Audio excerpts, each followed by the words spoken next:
like assassins, so let's ban out that Fanny. Franco bans come through again, targeting Venus's hero. Now that is also, I guess, well, not Venus's hero, but on the other side, Incendio, rather. Let's talk about the styles.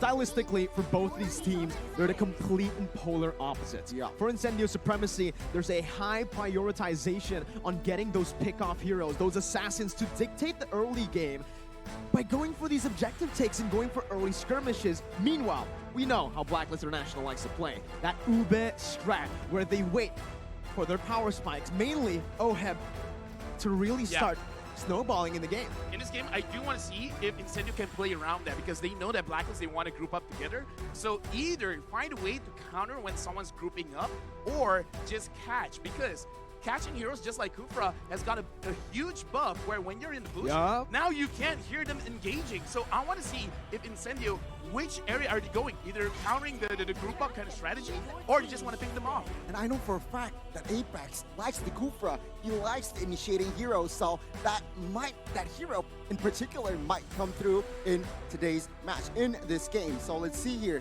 The last ban will be that Joy though, but what do you see here, Mirko? Last ban in the first phase.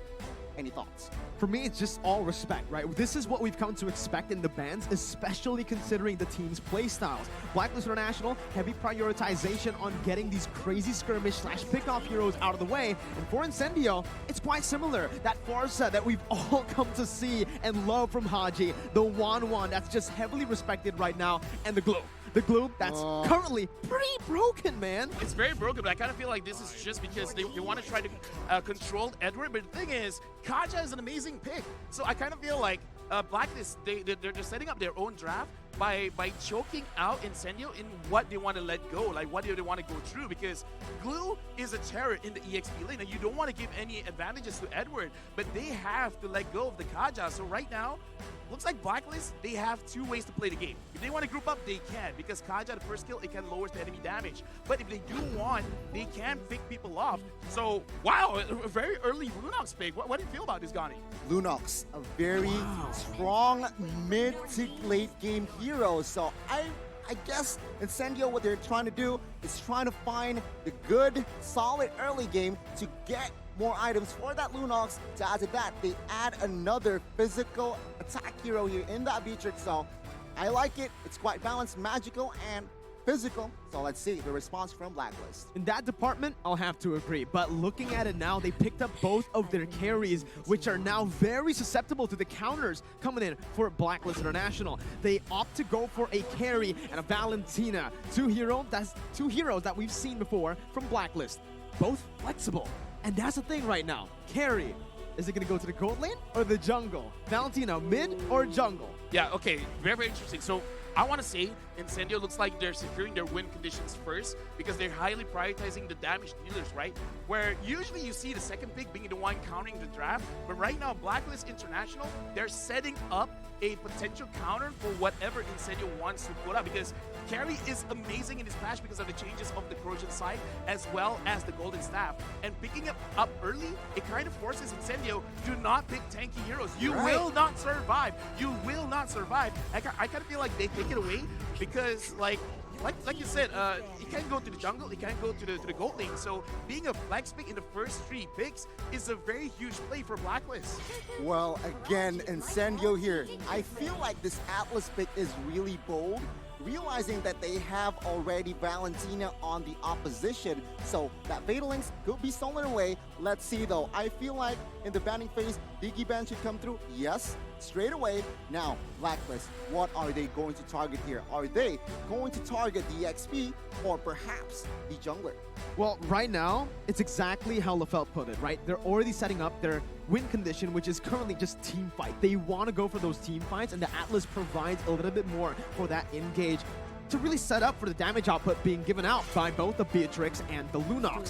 Thing is, they banned out the Diggy, sure, but like you mentioned, that Valentina is going to cause some problems if Incendio Supremacy don't respect that. You can already see, again, the signature Estes pick being banned out by Incendio right now, as, hey, they want a team fight. They don't want to meet up against a sustainable hero in the Estes. But it's time for Blacklist International to go for their final ban. Still, right now you can see they're trying to nail the jungler down for Incendio Supremacy with the Hayabusa 2. That's 3 jungle assassin bans.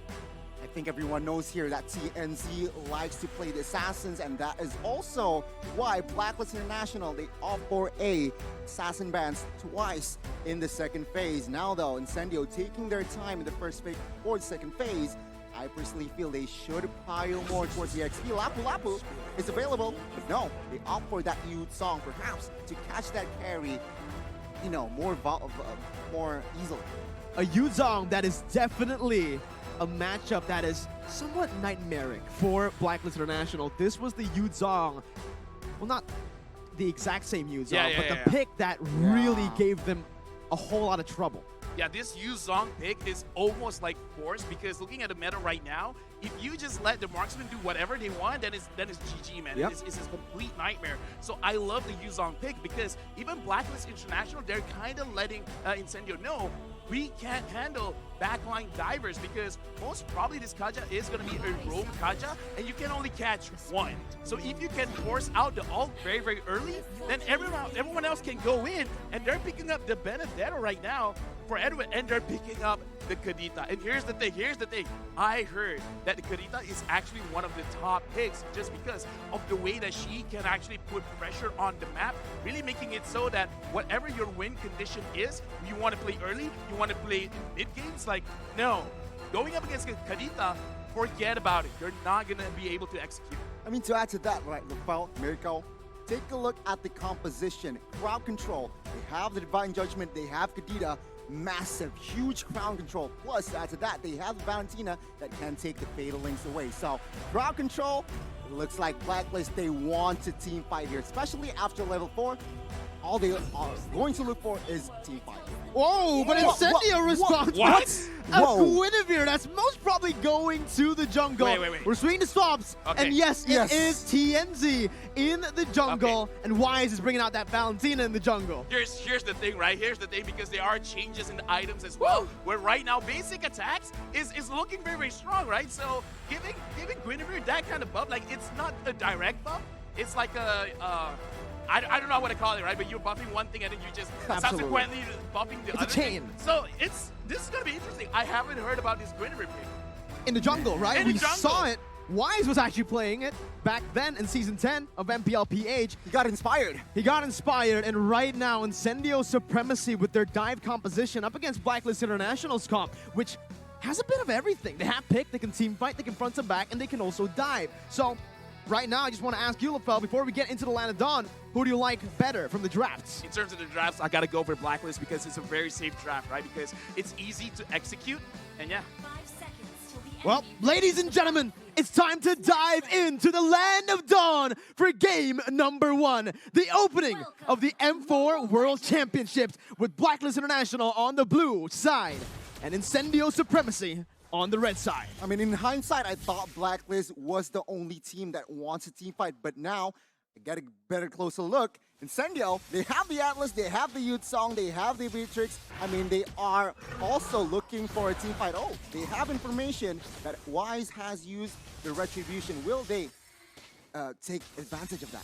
Right now, actually looking at the game, I want to see which one will hit their power spike first and when is that going to be. Because in terms of level 4, in terms of timing, I want to see if they do want to get the level 2 turtle. And if Incendio wants to do that, they kind of have to put Apex to the EXP lane a little bit just to absorb like at least one wave so that you can get that level 4 on the Atlas quickly. TNZ getting the knock-up already. Venus going to be taken low, flickering out right now as Incendio had complete control of that mid lane. It is going to be Lethal Wanderer, picked up by Wise, picks up the Fatal Links as well. Wise looking for it, jumps in by 2 members, bringing it back for the combo to come in to pick up first blood around Blacklist International strike first. Oh my god, Incendio, they're caught.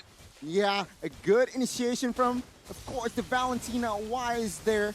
And yeah, they have to pay the price. Now, TNZ, taken down once. What do you think, LaFell? Rotations, they're going to be late. Okay, in terms of rotations, Incendio, what they looked like they were trying to do is they were trying to control mid and trying to transition that into the jungle. But Wise was right because at level 4, he basically has a different kind of dimension that you can't play the Valentina. And that's kind of a mistake because you already saw the Valentina first, then you chose to pick up the Atlas. But I like that Blacklist, they were playing like reactionaries, like, oh, you want to play in this area? Let's go, bro. I can do that too. Remember, the carry. He wants to farm as much as possible in the early game. But take a look at this. The space that Blacklist has created, it will be a free turtle in the first 2 minutes. They wasted no time, and that's the turtle slain by Secret Lab. You can already see it here. Blacklist International getting that early control. This is what we've been talking about. When they get to group up and when Oheb is able to clear his lane faster, they go and they group up in towards the mid lane. We're now Wise is going to try to take Rosa's ultimate here. Again, it's super flexible for Blacklist International, and they can control the tempo. There's no real need to look for any skirmishes, but they are going to be looking for something in the XP lane. Alien instantly with the Black Dragon form, canceling out the Divine Judgment and getting out. Yeah, right now, looking at how Blacklist is playing, I like that you brought up the tempo because this is what they are doing because they caught Incendio in their mistake of the rotation in mid. So right now, they're trying to force it out on the side lanes, trying to make it so that they're wasting their ults. And right now, looking at this kind of situation, they're just making it so that Incendio, they can't fight. Yeah, the way I see it, Incendio, they need to be careful. They cannot be driven by the tempo that Blacklist has established here. They need to find their own pace. They need to find their own tempo because Blacklist, take a look already. They are leading in rotations and as well as space. Perhaps a gang top side might occur here. Let's see. We'll see. Tianzi, though, jumps in. Perfect movement there from Haji to get out. And in that XP lane, like you mentioned, Alien's going to be caught. Wise picks up a kill, and that's 2 on the board for the Filipino champions. Blacklist International now controlling that XP lane, and even the gold lane with a gank here. Sunshine going to be picked off, and Incendio Supremacy currently are getting outclassed with Venus, getting brought back to the team. That's finally a trade back towards Incendio.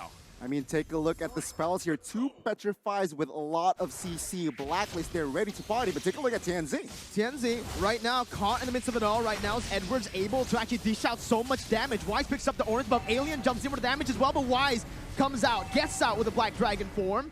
Edward is not really going to be at risk of dying here unless that damage comes in. Edward looks for the Petrify, will fall to the hands of Rosa, and it gives that turtle control back to Incendio. Incendio. 2 things I do want to say because we brought it out where Blacklist, they've already won that small skirmish in mid and they transitioned to both the EXP as well as the gold lane. So right now they're playing textbook, but they made a mistake where they tried to overcommit going into the jungle of Incendio, and they got to be careful. And speaking of careful, Sunshine has sat down. Sit down, boy. Again, the pickoff coming in. Tianzi's gonna be caught. Oh my goodness! It's a perfect combination of skills to punish Incendio. Tianzi's still able to back off. Alien jumps in. A very good counter engage, but it's gonna be turned back around again. Edward running from the hills. Rosa picking up the kill back again to trade it and to finally get that even trade. Wise still trying to dish out some more damage, but Apex 47 is gonna be caught, forced to flicker out, and Blacklist International still maintaining that lead in the 5th minute. Incendio, they managed to get a slight compensation there, taking down a member in Edward, but Incendio, they cannot do much. Now, emblem-wise here, anything significant, LaFell? The only significant thing is that TNZ is actually focusing on the cooldown reduction for the emblem. So it looks like the main idea was actually to kind of like snowball with this Greenfield pick, but because they lost that initial skirmish, it kind of puts them a little bit in the back foot. And speaking of which, right now, I do want to talk about the goalie because with Blacklist 2.5k ahead, Oheb, he's just putting a like he's shutting this game down because at the point Incendio, it looks like they can come back. I think this carry is just going to pop off and it's going to be game over. Yeah, I mean, you're right. Take a look at the items here. Talking about carry, DHS has built Corrosion Scythe is next. So expect a lot of movement speed, but take a look at the maneuvers in the mid side. A good offense, but a better defense, it seems like. Taking a look at the items as well. What do you see? No, honestly, for me, it's very interesting that Alien, he's not really prioritizing on Spell Them just yet. He wants the Hunter Strike so that even if he dies, it's totally fine as long as he can get a kill. And I feel like this is a good idea. If you're behind, try to get kills, try to slow the game. That's great. And speaking of which, oh, my Venus got caught.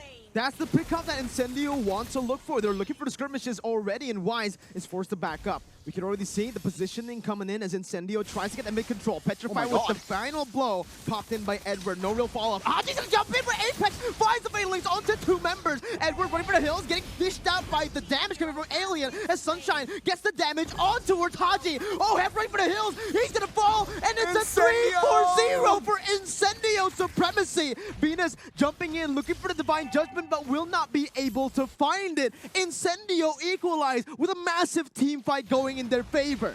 Amazing, amazing execution. Now, the turtle fight here. Oh My Venus still opening up the map, but it seems like the turtle will be comfortably taken by TNZ. No casualties earlier, but man, Incendio, what a response. Wow. Yeah, I just gotta say, right? Because we see the shift in tempo. Yeah. Once we see they completed one item, one of their core items, they're like, yeah, let's fight it out. And I kind of feel like this is showing the growth of Incendio. It's like, we're not gonna force fights. We're gonna fight when we have the items, and TNZ goes in. What a read by TNZ. Just going full Chad mode there, jumping into the bush. But yeah, I like what you mentioned. They picked up the damage dealers first pick, right? Those were the 2 first picks for Incendio, and they know exactly how to play this composition. Rosa, Sunshine, they were just waiting to get those item power spikes. Despite Sunshine being caught off early, he's still able to actually get those items right on time for that crazy skirmish. Take a look at Rosa, 304 stats. So as a Lunox, that's what you want, right? That's amazing. Number 8, perhaps on his way to 3rd item. And of course, Blacklist, they felt this Oh My Venus could not face check as much as he wants now. That Lunox is going to deal a lot of damage. Just one small point I want to bring up as well, where for Incendio, Sunshine over here, every single time there's a fight, he uses the Banished Rage. So it looks like it's an interesting way of playing the Beatrix, and it does show that they want to group up together and they want to play team fight. So they're kind of like challenging Blacklist, like, you want to Ube ahead. I'm going to drop bombs on your head. Ooh, I like that. Thank you.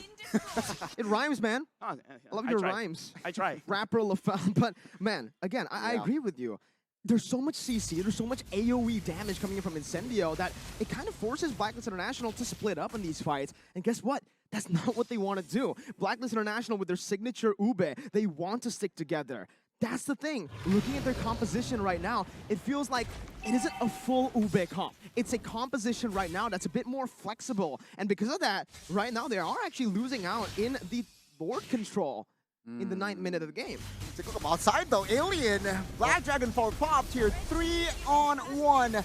Not a good time there. Alien needs to go down 5v4. Perhaps now, with the space and man advantage, Blacklist might get this free Lord. Yeah, Blacklist right now, they're playing their own macro play. They're splitting up the map. They're trying to move like a 2-3 or a 1-4, trying to catch someone off guard and make it so that Incendio, you have a choice. Pick your poison right now. And speaking of which, TNZ is there in the middle, but so far it looks like not a big engage from Blacklist. You gotta understand, Blacklist International, sure, they have a man advantage, but what did they use? Resource-wise, they used 3 ultimates to pick off Alien, and right now, it's gonna be Blacklist International still going in for the Lord. It's taken to a quarter of its health. Apex 47 trying to open up the map, jumps in with the Fatal Links, jumps on it, gets the damage done with a Violent Requiem to follow it up. Haji's gonna be taken low, Rosa jumps in, that's a double kill for Ohead, but Edward's caught in the midst. Rosa backing up, Incendio Supremacy have lost the fight. It's a 2-0, but practically a 3-0 if you count in the Lord for Blacklist. Blacklist knowing what they are doing, what they are best here in the towards the late game. They won the team fight, they got the Lord as well, and Incendio is back, going back to the drawing boards. Now they have to defend. LaFell, what do you see? Honestly, it was quite unfortunate because that was a very good setup by Apex 47, but it looks like Apex as well as TNZ, they weren't on the same page, because if he actually knocks them up and gets that chain CC, it would have been great. Let's look at the instant replay to see a great engage by Apex, but look at where TNZ lands. He did not hit the other 2 members, and because of that, they could not chain the CC. They couldn't actually put out the damage that they wanted to put out. So it's a small mistake, but at 11 minutes, it is a big mistake. Big shout out to Oheb, man. He just read Apex 47 like an open book. He moved back right on time, and to add on to that, even if he got caught, still had that Purify. Yeah, I mean, he did not use that Purify, but now, with the offense here, Blacklist will take all the tier 2s munching on the mid and will surely take the top side as well. The question is, how many base turrets will fall here? That's a big question right now, as we are going to see Apex 47 already opening up the map once again. Venus jumping in with a flicker, not able to find Alien. It's still Incendio, actually micromanaging the waves really, really well. No base turrets gone, to answer your question. Yeah, right now I kind of feel like Incendio, they have no choice but to kind of be a little bit patient, because right now I kind of feel like Rosa as well as Sunshine, they have enough damage. They just need a proper setup. And in terms of proper setup, you shouted out Oheb. If they can catch him, that's great. But it's easier said than done. But oh my Venus, it's all for them. That's all the damage popped in, and the backline's completely going to be obstructed here by Blacklist International. Oheb free hitting his Alien's going to be bursted down. Oh my Rosa God. going to go on the fatal What? links as Genzi's the What? only man left standing. Blacklist International, What? they take no prisoners. They take Incendio Supremacy out with a wipeout, 5 for 2, and they look for the base to end the opener for the M4 World Championship, topping their group for now. Blacklist International strikes first. 12 minutes is all they took to take the game. One mistake, they went all in towards Venus. That's not a good resource to put in, LaFell. Yeah, but anyway, congratulations to our defending champions winning the very first game of M4 here in Jakarta. And it really shows, like, even though, yeah, they won, but I gotta say, man, Incendio, that was a very good showing. Very good showing. It's just like one or two mistakes. was impressive. It was impressive. It's just like one or two mistakes. And that kind of shows as well, going up against world champion teams, one or two mistakes is enough for you to lose the game. Shows how competitive the M4 World Championships is right now. As it stands, Blacklist, if you look at the game time, not too impressive. It was 12 minutes. Impressive for Blacklist, not too impressive for Incendio. But if you watch the game, those skirmishes that they were able to force on Blacklist, I agree with you, LaFell, it was very impressive. But still, Blacklist with that experience, man, they came through and they knew exactly what to do. No panic, complete calmness from them, and composure. I mean, props still to Incendio. I feel like they put up a good fight and they managed to stay proactive. They managed to look always, even though they are behind, but they managed to find somehow compensation. They want to fight back. But towards the end, it was unfortunate. They targeted to the Roamer of Venus all resources. Exactly. And at the end of the day, Blacklist will take advantage of on that. And there you go. First game, 12 minutes without the Lord, mind you. I think, again, I can go back to my point, right? Experience was the key there. Yeah. When Incendio was caught in a position where they were kind of desperate, they had to go for a team fight, and when they used those resources, they didn't want to go, didn't want to let it go to waste. They instantly jumped onto Venus, knowing full well that it was not the right target. Venus was definitely not the right target. Using all those spells there, and even having that backline placed in the way that they did, was super susceptible towards the backline divers from Blacklist International. Well, right now, my name is Phil. I'm the analyst. And I actually got a few points I want to talk about, because when we dissect the game, we got to look at the draft and we got to look at the gameplay, because I kind of feel like in this particular game, it is very important, because Incendio, the way that they did it in terms of the draft is it requires a lot of things to align properly for them to really execute their strategy. Because for them to get their proper win condition, ABC needs to happen. If any of those letters did not happen, it really doesn't help their case. We're going to look at itemization as well as the hero picks for both teams, where Marco, you even asked me, and I said Blacklist, they have a safer draft when compared to Incendio, because again, the way that they want to play, they want to win in the mid lane. Transition the mid lane win going into the jungle of Blacklist International, and Blacklist stopped that, and that kind of stopped them in their tracks, because looking at the heroes of here for Incendio, it was very, very clear their win condition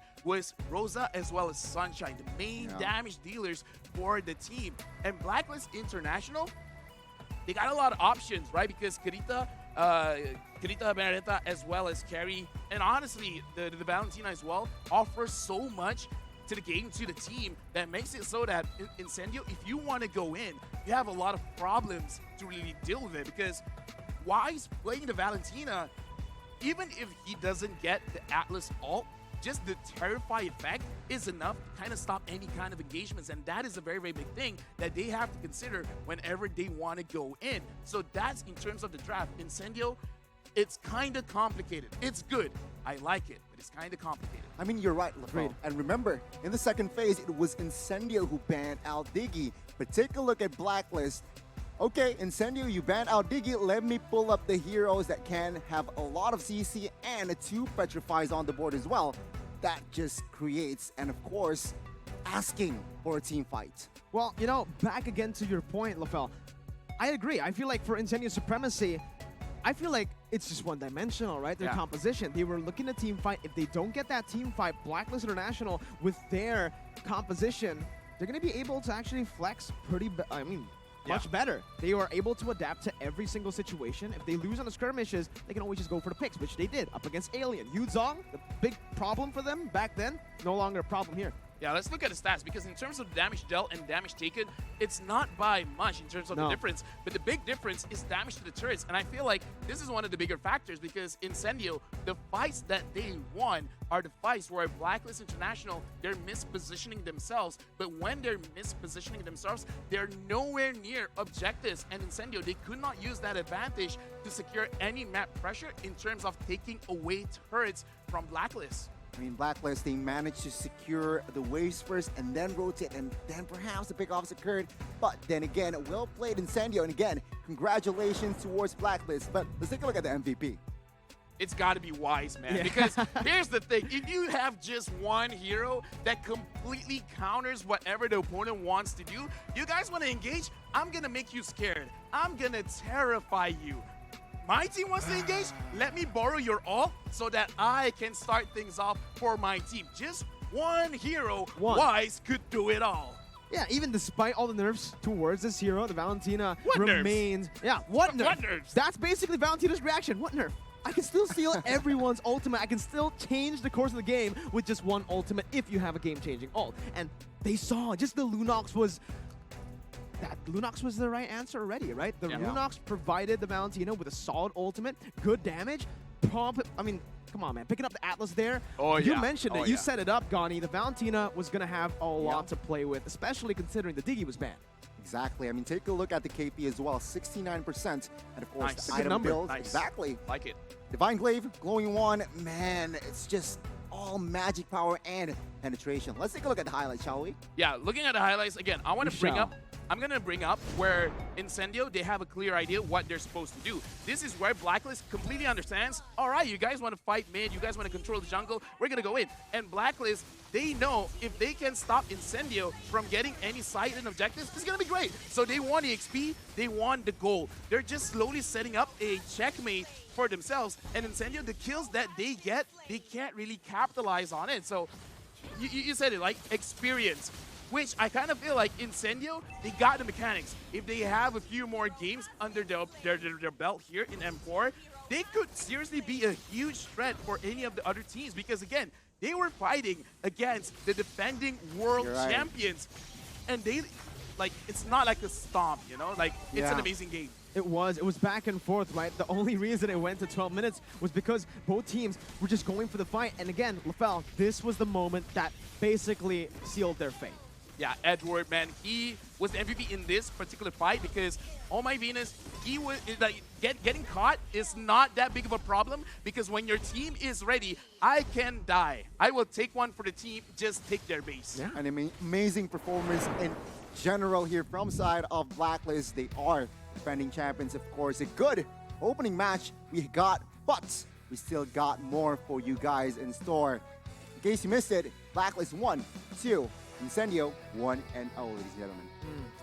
That's the thing right now, LaFell. Best of one. We mentioned it. It's going to be very volatile from the draft. We're going to see a lot of cheese picks. We're going to see a lot of teams fall and a lot of upsets happen because that's the best of one. That's why it's so hyped to see. Luckily, no elimination for every single team. There's no elimination, but obviously, as a team participating in the M4 World Championship, you want to secure that upper bracket slot. For me, if all the games are played like this, I will love it. Because as an analyst for the group stage, like you said, because there is no elimination, I want the teams to play without fearing, like, oh, where we're showing off too much, we might get eliminated. Stop it, right? If you have cheese picks, just pick it up. Honestly, even if you do lose some games, information is more powerful than the result, right? So it's all about setting yourself up, because we gotta remember, right? During M3 in the knockout stage, Blacklist started at the upper bracket. They lost, but after that, they don't lose again. So I really feel like for World Championships, during the group stages, even if you do lose, it's fine. As long as you get the proper setup to build your path on the way to the grand finals, that is worth it. That is completely worth it. In the group stage, they don't lose. The only L's they take are learns. They learn. Wow. There you go. Wow. Miracle, I got you. I see you. Miracle, I see you as well.